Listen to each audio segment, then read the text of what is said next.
வளர்க்கும் பனிமலையில் வாழும் அந்த பார்வதியின் இளைய புதல்வன். தேனெடுத்து திணை வளர்க்கும் சிறு குருத்தி வள்ளியவள் சிந்தையில நின்ற மன்னவா.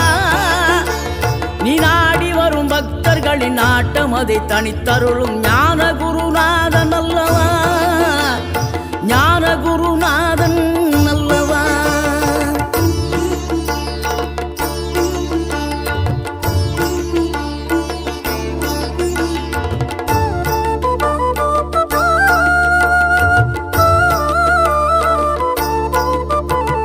நினைக்கின்ற பொழுதெல்லாம் நிகரில்லா பக்தி ரசம் கொடுக்கின்ற சக்தி வேலம். நீ துதிக்கின்ற கணமெல்லாம் இனிக்கின்ற இதயம் தன்னை அழைக்கின்ற வெற்றி